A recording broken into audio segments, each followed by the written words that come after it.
October 2002. Hundreds of young tourists enjoy a tropical island resort.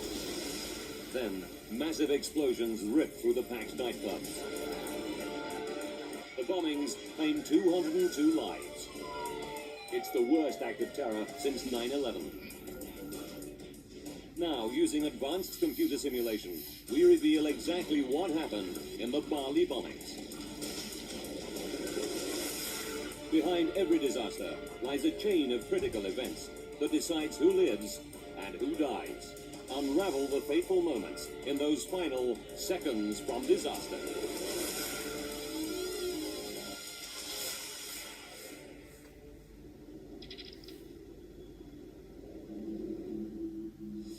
Southeast Asia, Indonesia,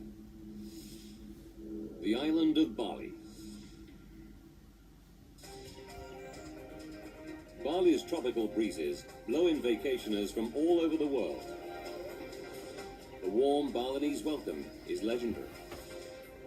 It's the #1 holiday destination for Australians, reached by a 3-hour hop across the Indian Ocean from their west coast. October 12, 2002. Another perfect day dawns in this tropical paradise. October is one of Bali's busiest months, and most tourists head for its biggest resort, Kuta Beach. 3 generations of the Kemp family arrived from Perth, Australia. 31-year-old Tracy Ball saved all year for this break, and she's delighted to have her younger sister, Melinda, along. Tracy's daughter, 5-year-old Brianna, brims with excitement. It's her first overseas trip. And Grandma and Grandpa Kemp will be close by in the apartment next door. The family deserves this special vacation. 4 years ago, Tracy's husband, Peter, a police officer, was killed on duty.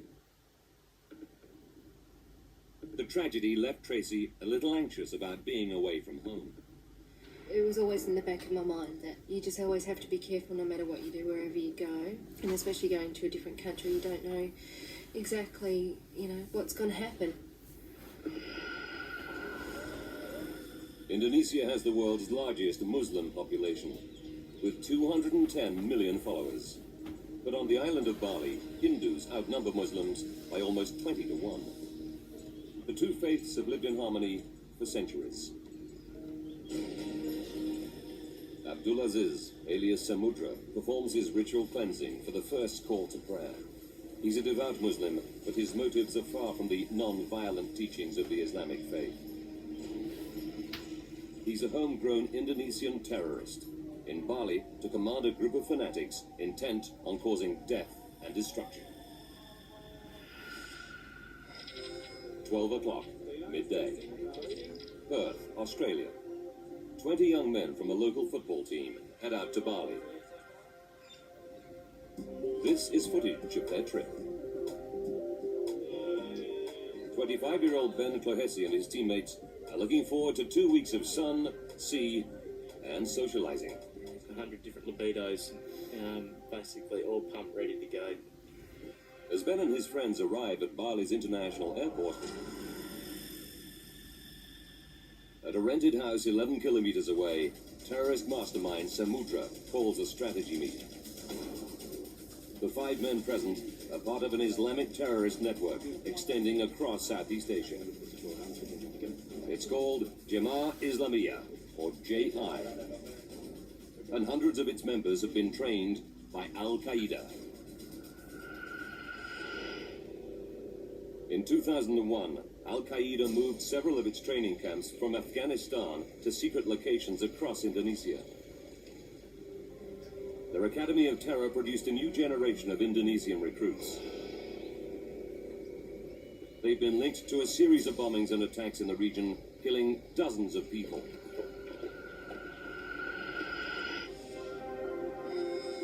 "7:30 p.m. Saturday night. And sisters Tracy and Melinda are looking forward to an evening of fun. Their parents volunteer to look after Brianna. When Tracy's husband died, Melinda immediately moved in with her to help raise the little girl. The sisters are inseparable.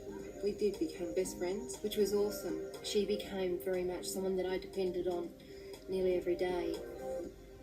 Tracy's anxious about leaving Brianna. The previous night, the 5-year-old asked a chilling question. She said, "Mummy, are there any bombs in Bali?"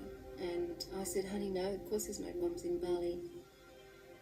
I think the reason she had asked me that was because we'd had seen on the news replaying of footage from September 11. As little Brianna sleeps, Samudra's terrorists prepare their deadly weapons. Tonight, they'll bring Al-Qaeda's global jihad to Western tourists in Bali. They plan a symbolic explosion outside the US consulate, northeast of Kuta Beach. But their main bombing targets are two popular night spots, Paddy's Bar and the Sari Club on Legian Street. They load a white Mitsubishi van with 1 ton of explosives. 9:30 p.m. As the sun goes down, Kuta Beach lights up with neon as the club scene comes to life. At the heart of the action is the resort's buzzing central strip, Legian Street. It's where sisters Melinda and Tracy are heading for their girls' night out. But it's the terrorists' destination too. 3 of them drive the explosive-packed van south towards Kuta Beach. Melinda and Tracy arrive at one of Legian Street's most popular hotspots, the Sari Club. It's already hopping. Nearly 350 young men and women, mostly Australians, cram inside. 10:52 p.m. The terrorists leave the northern suburbs and enter Kuta Beach Resort. They have to drive slowly. The van is weighed down with its deadly cargo.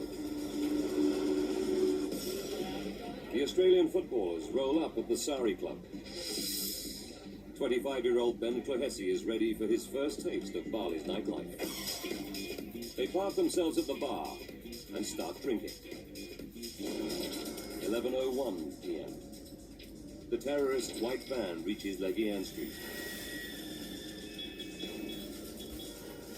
The 3 men each have an assigned task. One of the men jumps on the back of a motorbike. His mission, to detonate the bomb outside the US consulate.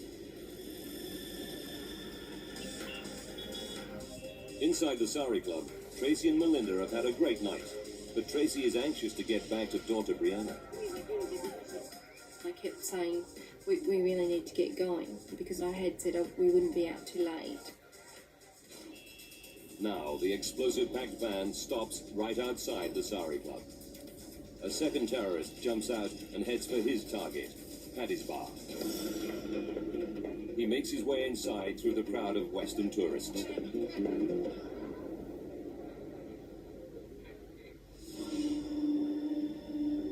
Across the road in the Sari Club, Melinda persuades Tracy to stay for one more song. Outside, the van is creating a traffic jam along the one-way street, but the driver isn't going anywhere. Then, suddenly, a terrifying explosion rips through Legian Street. Inside the Sari Club, nobody is hurt. Some people even think the noise is some sort of celebration. I just thought it was a bit of fireworks. How happy we all were and excited that we were. You never thought anything bad could happen. But sisters Tracy and Melinda are in an open-air part of the club. They can see a column of smoke rising from Paddy's Bar across the street. Dozens of people spill out of the club onto Legian Street to see what's going on. It brings them even closer to the explosive-filled van still parked in the street outside.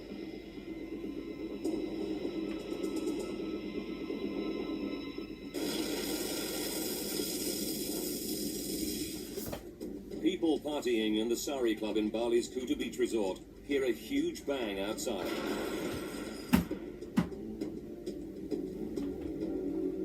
Many of them flock onto Legian Street to see what's happened.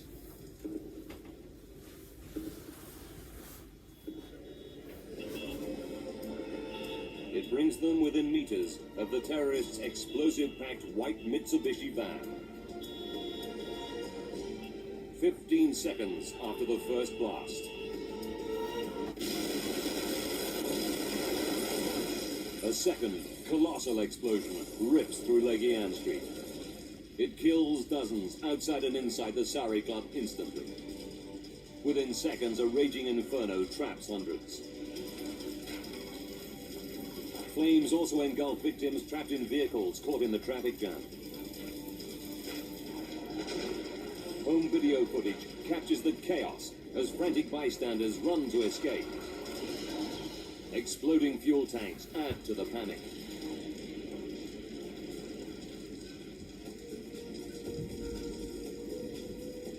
Inside the club, the party atmosphere is transformed into a scene of carnage and devastation. Survivors desperately search for a way out of the flames and choking smoke.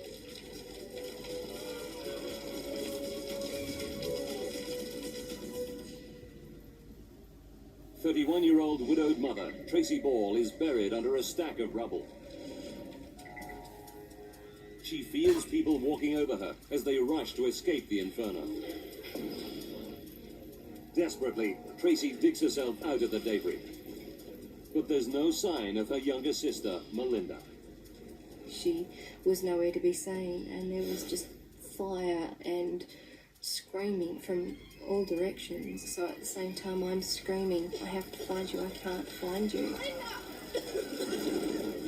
Her throat burning, Tracy frantically starts to hunt for Melinda.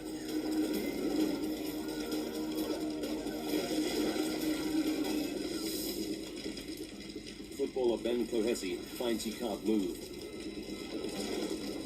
Heavy timber beams and debris pin him to the ground. Flames race through the thatched roof above. He thinks it's about to collapse on top of him. Ben drags himself out from under the rubble and starts to search for his teammates amidst the current. The first thing that was going through my head was we've got to find the boys. I was looking around, trying to find any sign of life. Ben can't find them. But instead of trying to escape the blaze, he starts to help other people.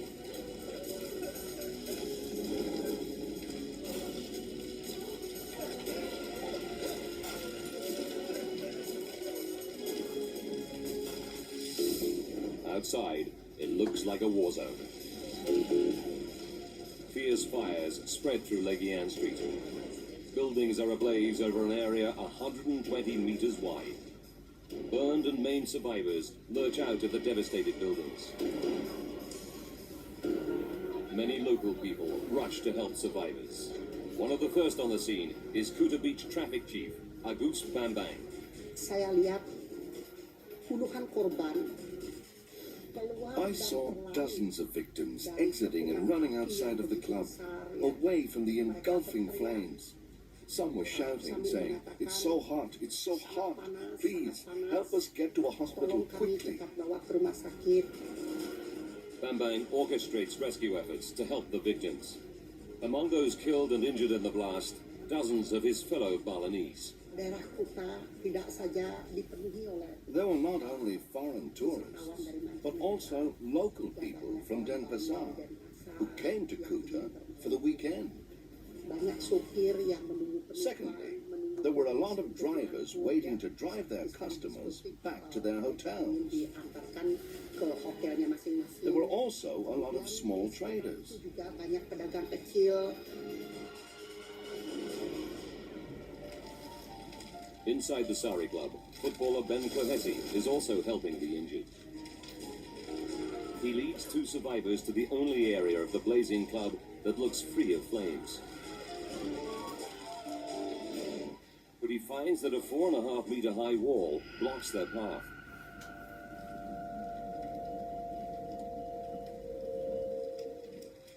He he summons all his strength and starts to heave people to safety. It's amazing what a human body can do in time of need.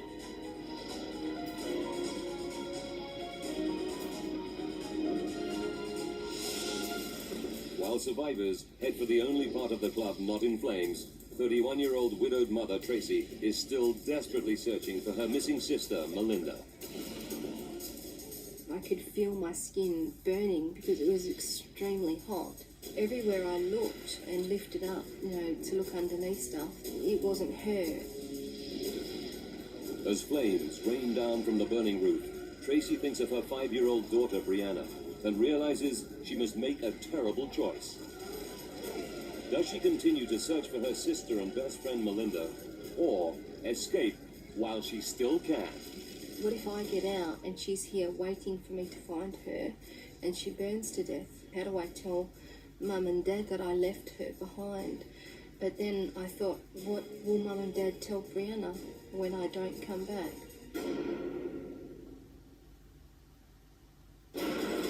Explosions have torn through the packed bars and clubs on Legian Street in Bali's once peaceful Kuta Beach area. Hundreds flee the wrecked and burning buildings. Emergency vehicles struggle to reach the disaster zone through the chaos. But inside the blazing Sari Club, 31-year-old widowed mother Tracy Ball is still searching for her missing sister, Melinda. She's losing hope, and the choking smoke is making it harder and harder to breathe. If she stays, she'll die, leaving her 5-year-old daughter motherless.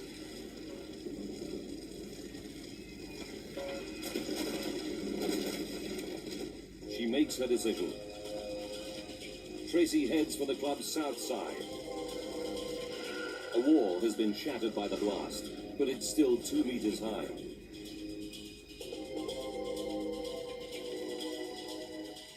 Thinking fast, she finds a beam to use as a makeshift ladder and clambers to the top of the 2-meter-high wall. She escapes the blaze just as it engulfs the area behind her.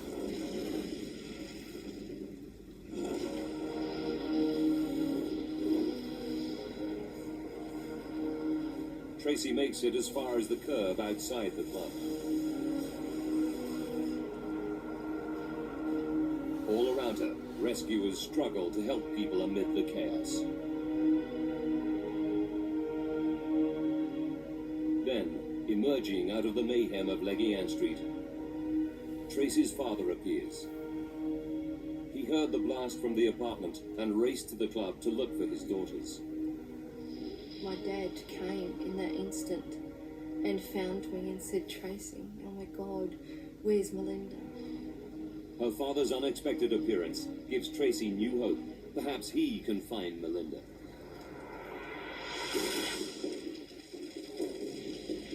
But many people are still inside the burning Sari Club. One of them is footballer Ben Clohesi. He's heaved countless people up the north wall to waiting hands and safety.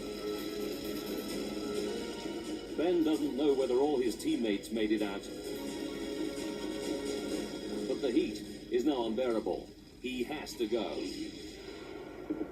But there's no one left to help him. He must get over the 4.5-meter high wall on his own. Because the fire was coming out quickly. You know that if you miss it, that you're gone. It's Ben's only hope. He summons all his strength and jumps. Somehow, Ben reaches the top and scrambles over.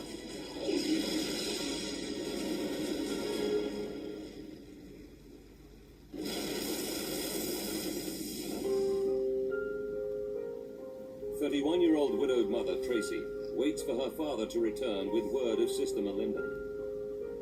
After 5 minutes, her dad comes back. But it's bad news. I wasn't prepared for him to not come back with her. I was expecting him to come back, have, her hand in his hand and say, here's Tracy, see, everything's okay.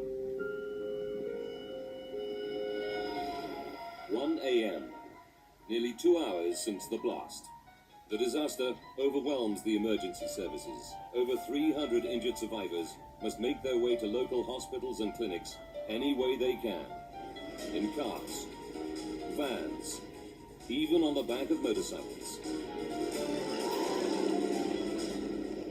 Tracy ends up in a tiny local hospital.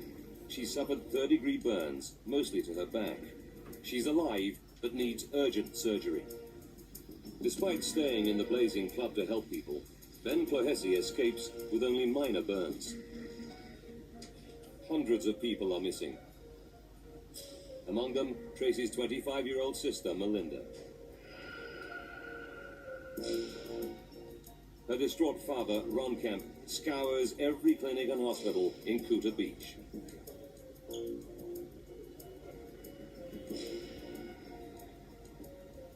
But he's losing hope.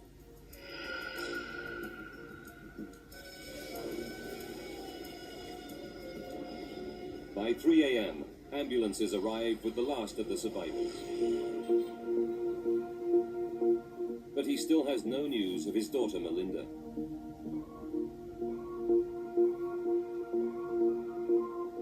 Many of those listed as missing are now confirmed dead.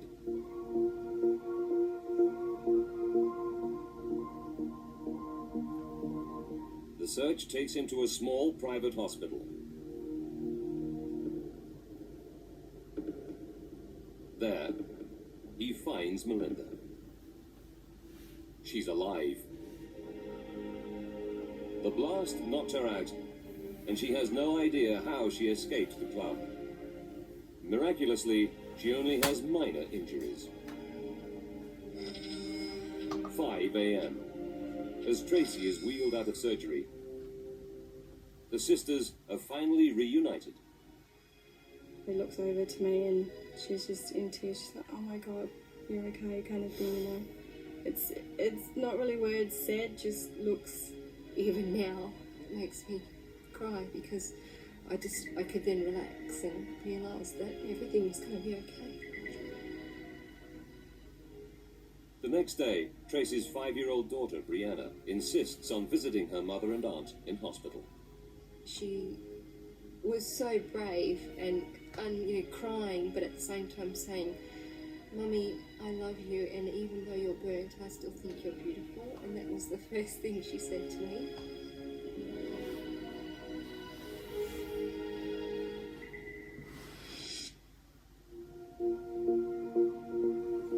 Over the next 3 days, Indonesian rescuers continue to pull bodies from the rubble. The death count eventually reaches 202. Victims come from 22 different countries, but Australia is hit hardest of all, with 88 dead.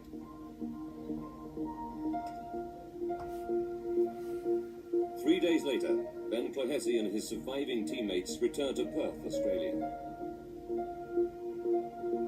Of the 20 young men who flew out, only 13 are going home alive.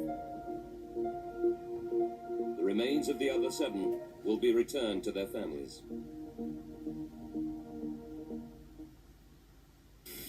News of the disaster shocks the world. Mysterious, deadly bombings tonight in Indonesia. At least 50 people have been killed tonight, many of them tourists. The largest number of foreigners killed and injured in the Bali attacks were Australian. It's been just 13 months since 9/11. Many suspect that this is the work of Al-Qaeda. But why is the peaceful island of Bali a target? Investigators must sift through the debris to discover who are the killers that brought hell to this heaven on earth. Now, by rewinding the events of that fateful day, and by going deep into the investigation, we can reveal what really happened that night in Bali. Advanced computer simulation will take us where no camera can go, into the heart of the disaster zone. A new day reveals the extent of the devastation. The damage zone stretches across 28 hectares. The Indonesian National Police appoints General E8 Pastika as its chief investigator. But Pastika knows that he has neither the manpower nor the forensic experience to investigate a disaster on this scale. We understand and realize now that our technology is very far left behind. Pastika turns to the Australian Federal Police, or AFP, in Canberra for help. The force puts forward AFP veteran Graham Ashton as joint investigator. Within 24 hours, Ashton and his team of 140 experts head for Bali. Senior forensic chemist David Royds flies out with the team. Also on board the plane are several people desperate for news of their loved ones. You know, you're full of anticipation, you're nervous, you're excited, and you're with a team, and you really feel fired up. And suddenly you realise that at the front of the plane there's 2 or 3 other people, and they're actually relatives going over to search for their children. It was a really emotional experience. Sorry. As the Indonesian and Australian teams swing into action, they have no clues as to who caused the explosions. But detectives based at Bali's police HQ soon get their first lead. A report from the US consulate, 11 kilometers northeast of Legian Street. The consul claims he heard firecrackers going off less than a minute after the Legian Street blast. But what the forensic team find in front of the building tells a more sinister story. A wrecked stretch of curb and the remains of a mobile phone. Both test positive for the high explosive TNT. The evidence suggests a small device remotely detonated by phone. Western consulates and embassies are a favored target of terrorists. Investigators believe that this has all the hallmarks of a deliberate terrorist attack. Its aim, not to kill, but to tell the world that the explosions in Bali's nightclubs are a new front in the terror war against the West. Eyewitness reports reveal that as well as the US consulate bomb, there were 2 explosions in Legian Street. A smaller one inside a night spot called Paddy's Bar, and one outside the Sari Club.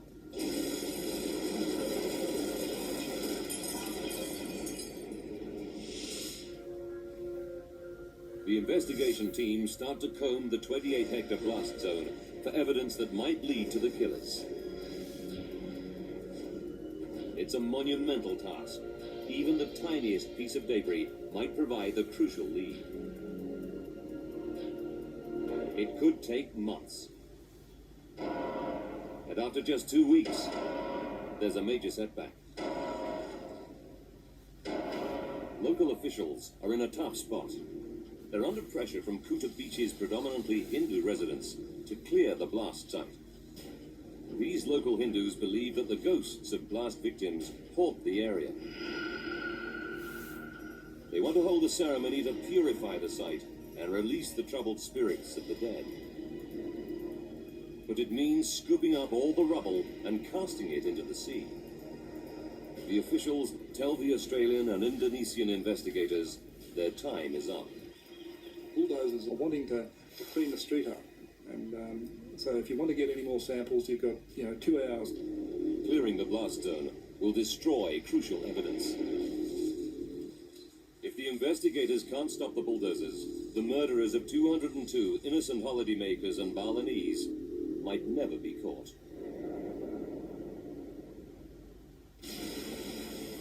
Explosions have ripped apart the Balinese beach resort of Kuta Beach. Now forensic work is brought to a standstill when Hindu residents pressure local officials to send bulldozers to the blast site. They believe that only by clearing the debris into the sea can they release the spirits of the dead. But that will destroy crucial forensic evidence and could prevent investigators from ever catching the murderers. Behind the scenes, Indonesian and Australian investigators alike negotiate for more time. They argue that Bali's biggest industry, tourism, is at stake. Catching the people is as important as clearing this crime scene, because if we don't catch them, tourists won't come back. After a day of argument, they finally strike a deal. The investigators get just 2 more weeks to scour the site for clues. After that, the bulldozers will be back. It's an enormous task. The 28-hectare blast zone is strewn with tons of debris. Now the team have just 14 days to complete a task that would normally take months. Meanwhile, detectives interview hundreds of eyewitnesses. Many claim they saw a white Mitsubishi van parked outside the Sari Club just before the explosion. It drew attention because it caused a huge traffic jam along the one-way Legian Street. There's now a 60-centimeter deep crater where the van once stood. And it's at the epicenter of the blast zone. It's clear to investigators that a bomb inside the van destroyed the Sari Club.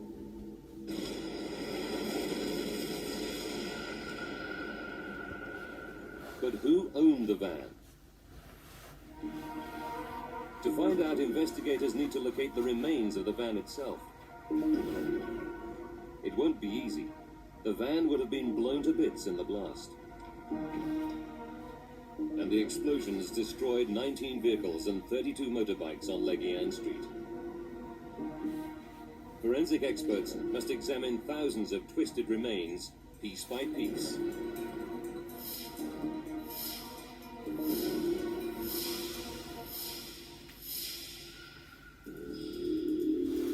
Then, after 4 days of searching, a team member makes a remarkable discovery. Across the street from the Sari Club is a 2-story bank. On its roof, he finds a piece of chassis 1.5 meters long. By analyzing the impact damage, the experts can work out how far it was from the explosion. The tests prove the piece of chassis is from the white van. The scientists scour every centimeter of it and find something stamped into the metal. It could be the van's registration number, a crucial lead to its owner. But it's completely illegible. The terrorists filed down the number so that it couldn't be traced. The team's first big find ends in disappointment. We were thinking, what would have been a great head start if they'd been stupid enough to leave the engine numbers on the chassis block. So we thought, oh well, they're not that stupid then. Oh well, back to the hard slog again. But the joint Indonesian and Australian team refuse to give up. They try a different tack. If they can discover what the bomb was made of, they may be able to trace people who bought large quantities of the relevant chemicals. They focus on the chemical fingerprints at the crime scene. But there's a problem. The explosions severed water mains, so that any chemical residue was washed away down gutters and drains. Then firemen doused the area with high-pressure hoses. Investigators can't find any trace of suspicious chemicals. Then, one of the team has a bright idea. Where else can we look creatively to try and find these samples? So one of the guys really cleverly just looked up. The blast could have blown chemicals hundreds of meters from the scene, leaving traces way above ground level. It may be their only hope of a lead on the bomb's makeup. The team races to swab the leaves of trees, signposts, even telephone lines within 60 meters of the explosion. The forensic team painstakingly tests hundreds of samples. We were analysing as much as we could, as fast as we could, and we were getting negative results, negative results, negative results. The heat is on. In just 14 days, the bulldozers will clear the site into the ocean. The team tests over 2,000 samples. Then, finally, their persistence pays off. A leaf from a tree inside the zone supplies a crucial clue. It tests positive for potassium chlorate. It's a commercially available chemical found in industrial cleaning material. And it's a classic ingredient of a typical homemade terrorist bomb. The team now knows what caused the blast that demolished the Sari Club. The terrorists detonated a bomb made of homemade explosive, packed into the rear of a Mitsubishi L300 van.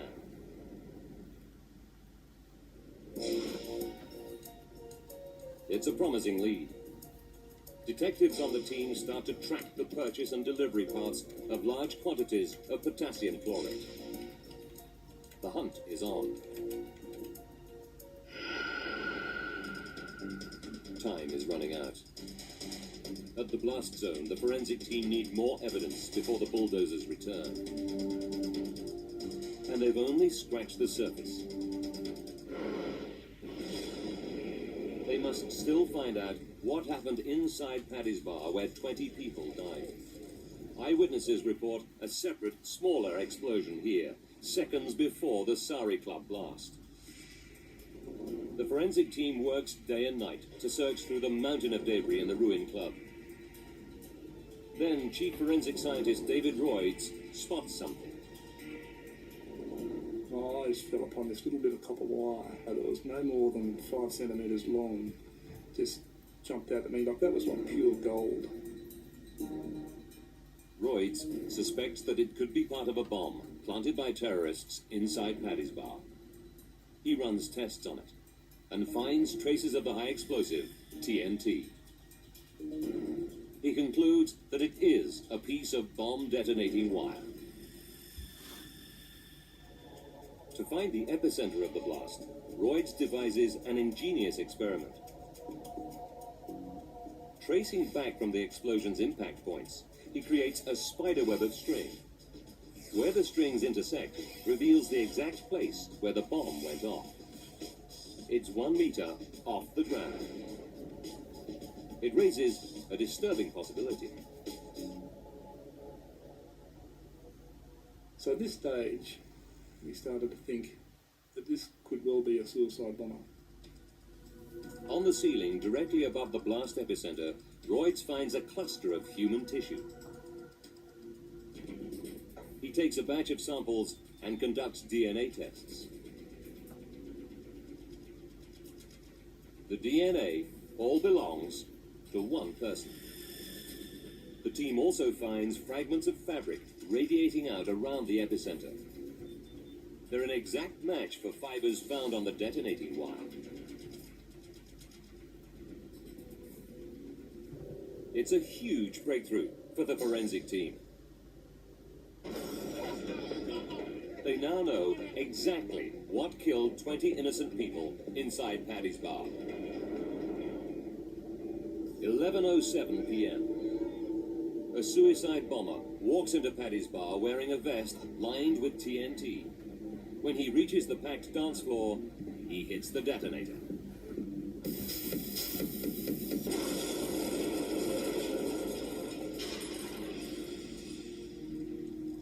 It's the first suicide bombing in Southeast Asia since the Vietnam War.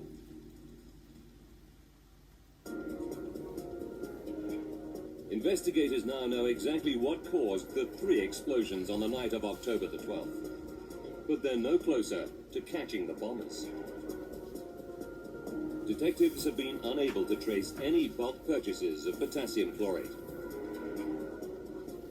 And there are no further leads on who owned the bomb van. The hunt for the bombers stalls.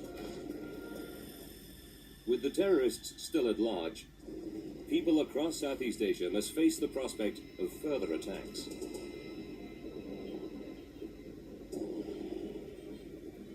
But Chief Indonesian Investigator General E8 Pastika refuses to admit defeat. No crime is perfect. They must leave some evidences and we can trace. I was very optimistic. 6 days before the investigator's deadline, Pastika orders his team to re-examine the 1.5-meter section of chassis from the exploded van. The terrorists covered their tracks by filing down the vehicle's registration number. But he hopes that perhaps some other clue was missed. Then Pastika, a devout Hindu, goes to a temple to pray for a breakthrough.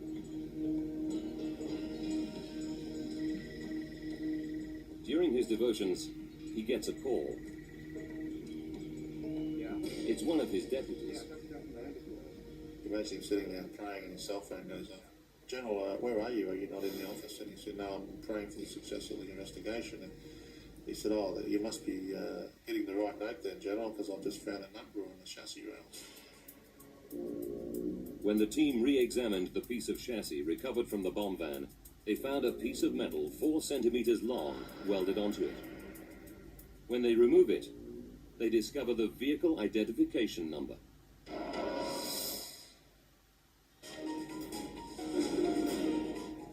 The terrorists picked the wrong country to buy their bomb vehicle.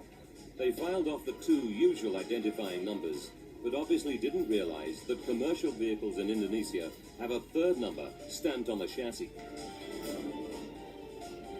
One of the van's previous owners welded a support strut to the chassis that covered it up. The terrorists didn't even know it was there. It's an astonishing breakthrough.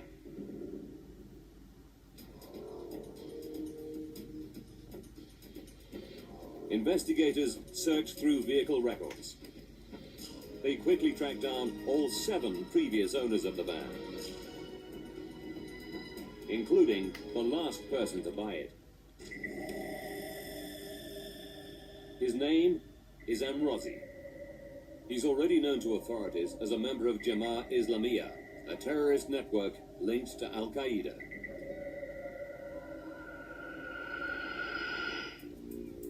Amrozi is still at the address on the island of Java where the van is registered. On November 5th, 2002, Indonesian police arrest him. Amrozi confesses and reveals what he felt when he first learned of the deaths and devastation the bombs inflicted. I was very happy. How can I describe it? It was like when I was still a bachelor trying for a girl and you finally get to meet her. It was that sort of excitement, but this was even better. Within weeks, police arrest several of Amrozi's accomplices. Among them, Samudra, the mastermind behind the plot. The men confess to the cold-blooded murder of 202 innocent people. The arrests are a triumph for the joint investigation. But disturbing questions need to be answered. Did Western intelligence agencies know that a major attack by Amrozi's group was imminent? And did governments warn tourists in Bali that they were a target for terrorist attack?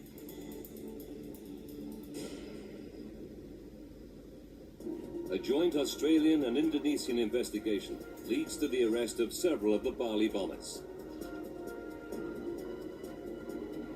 34 Jemaah Islamiyah terrorists are tried and found guilty. 3 are sentenced to death. The rest receive prison sentences. Their confessions allow the investigation team to put together the missing pieces of the puzzle. It reveals what really happened on the night of the Bali bombings. Why terror came to paradise and left holidaymakers and local people seconds from disaster. December 2001. A JI plot to bomb the US Embassy in Singapore is foiled by police. A month later, the group changes its strategy of targeting Western embassies. Now its followers will attack soft targets, bars and clubs frequented by Western tourists. 8 months on, in Bali, chief plotter Samudra scouts for targets on Legian Street. He chooses 2 of the most crowded tourist hangouts, the Sari Club and Paddy's Bar.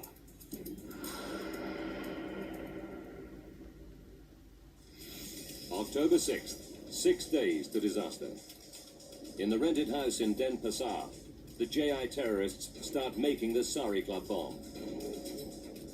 They packed a suicide bomber vest with 1 kilogram of TNT and make the device intended for the US consulate.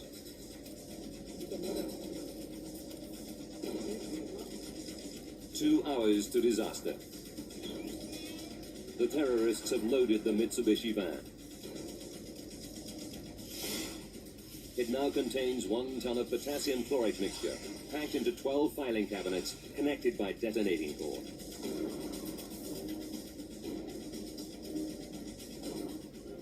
3 minutes to disaster. 30 meters from the Sari Club, Ali Imran gets out of the van. 1 minute to disaster.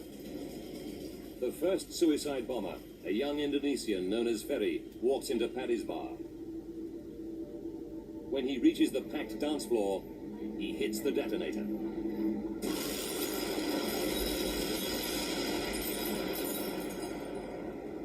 Just 15 seconds later, a second suicide bomber, 24-year-old Arneson, hits the switch on the van bomb.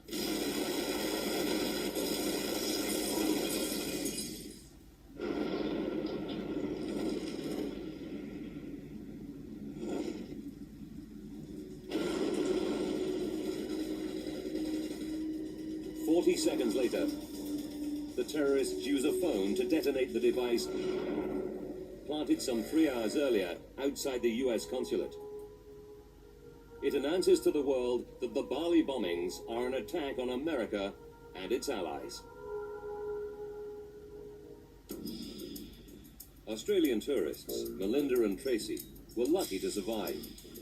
But back home in Perth, they wonder how the unconscious Melinda escaped the blazing Sari Club. I thought, well, my fingernails are in perfect condition. I don't have any burns or lacerations or anything to my feet. I wondered, how did I get out? The question spreads through Perth, Australia. Who saved the girl in the pink dress?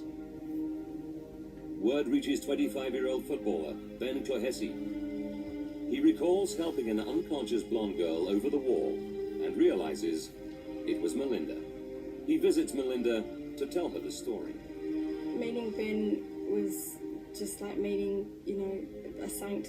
He had saved my life, you know, and it's so hard to describe, you know. How do you feel when you meet someone that saved your life? Many others owe their lives to the brave actions of Traffic Chief Agus Bambang. As a Muslim, he cannot understand how the terrorists could claim to act in the name of Islam.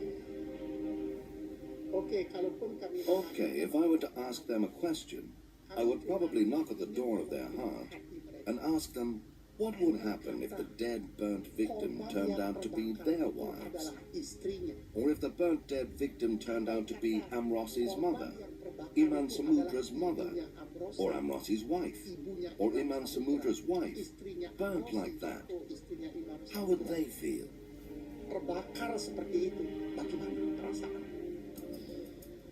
Several Western governments, including Australia, admit to receiving intelligence before the bombings that JI was planning to attack Westerners in Southeast Asia. The US and Australia issued warnings to its tourists to be cautious when traveling around the world. But Australians who lost loved ones want to know why they weren't warned of the specific danger of travel to Indonesia. An Australian Senate inquiry finds that the government should have warned its travellers that they might now be actively targeted.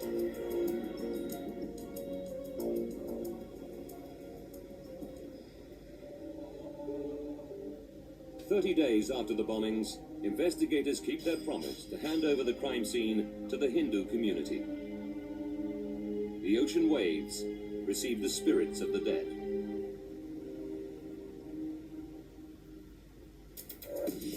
The investigation of the Bali bombings accelerated intelligence gathering on Jemaah Islamiyah by an estimated 3 years. The US, Japan, and Australia now work together to help Southeast Asian countries monitor and combat the continuing threat of terror in the region.